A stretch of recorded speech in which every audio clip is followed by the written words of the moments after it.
ఓం గణేశాయ నమః. శుక్లాంబరధరం విష్ణుం శశివర్ణం చతుర్భుజం ప్రసన్నవదనం ధ్యాయేత్ సర్వవిఘ్నోపశాంతయే. అగజానన పద్మార్కం గజాననమహర్నిశం అనేకదంతభక్తానాం ఏకదంతముపాస్మహే. అందరికీ నమస్కారం. మనం ఎన్నో రకాల గణపతులను చూస్తూ ఉంటాం కదండి. అందులో పంచముఖ గణపతి మనం పేరు విన్నాం. మరి ఈ పంచముఖ గణపతి మహాశివుడికి ఎవరిని వధించడానికి సహాయం చేశారు అనే ఒక చిన్న కథను మనం ఈ వీడియోలో తెలుసుకుందాం.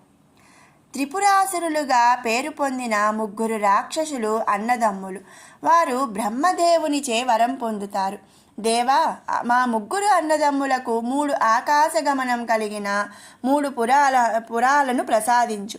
ఆ 3 పురాలు ఒకే సరళ రేఖపై వచ్చినప్పుడు శివుడు ఒక్క బాణంతో ఒకేసారి ఈ 3 పురాలను కొడితే మేము మరణించేటట్టుగా వరం ప్రసాదించు అని కోరుకున్నారు. భీకరమైన తపస్సు చేసి ప్రతిరోజు శివాభిషేకం చేస్తూ ఉంటే శివుడు తమను ఏమీ అనడు అని వారి అభిప్రాయం. అదీ కాక తమ పురాలు ఒకే సరళ రేఖలోకి రాకుండా చూసుకుంటే సరిపోతుంది అనుకున్నారు. త్రిపురాసుల వల్ల పీడితులైన దేవతలందరూ కలిసి కైలాసానికి పరిగెత్తి ప్రభు హరహర మహాదేవ శంభో పాహి మాం పాహి అంటూ అరిచారు. పార్వతీ సహితుడై పరమేశ్వరుడు వచ్చి ఏమిటి, ఎందుకిలా వచ్చారు అనగానే, స్వామి, మీకు తెలియని విషయం లేదు. ఆ త్రిపురాసురుల ఆగడాలు మేము తట్టుకోలేకపోతున్నాము. లోకాలన్నీ అల్లాడిపోతున్నాయి. వాళ్లను సంహరించి లోకాలను రక్షించుదేవా అన్నారు. వాళ్ళు రాక్షసులైన నిత్యం శివాభిషేకం చేస్తూ యజ్ఞ యాగాదులు చేస్తూ ఉన్నారు కదా. అటువంటప్పుడు పాపాల కంటే పుణ్య ఫలం ఎక్కువ ఉంది. ఎలా వధించడం? పూర్తిగా వాళ్ళ పాపం పండే వరకు సంహారం కుదరదు అని చెప్పి లోపలికి వెళ్ళిపోతాడు. ఎలా అని తర్జన భర్జనలు పడిన దేవతలు ఇక వెళ్ళి ఆ శ్రీమన్నారాయణుని పాదాలు ఆశ్రయిద్దాం, ఆయనే ఏదో ఒక దారి చూపుతారు అనుకొని వెళ్ళి ఆయన్ని ప్రార్థించారు. అప్పుడు ఆ శ్రీపతి కరుణించి, దేవతలారా, దిగులు చెందవద్దు, వాళ్ల పాపం పండే కాలం దగ్గరలోనే ఉంది. అప్పుడు శంకరుడు వాళ్లను వధిస్తాడు అని చెప్పి పంపించేశాడు. తర్వాత తాను బుద్ధుడిగా అవతారం స్వీకరించారు. దశావతారాలలో అసలు బుద్ధుని అవతారం ఇది. చరిత్రలో చదివిన బౌద్ధమతం స్థాపించిన బుద్ధుడు వేరు. అది అవతారం కాదు, ఆయన ఒక యోగి అనుకోవచ్చేమో. బుద్ధునిగా త్రిపురాసురుల రాజ్యానికి వెళ్ళి ఆ అసురులు పిలిచిన తర్వాత వెళ్ళి వాళ్లకు ఇలా అభిషేకం వంటివి చేయక్కర్లేదు అంటూ వేద విరుద్ధమైన పద్ధతులు బోధిస్తాడు. ఆ త్రిపురాసురులు ఆయన మాయలో పడి అన్ని యజ్ఞ యాగాలు అభిషేకాలు మానేస్తారు.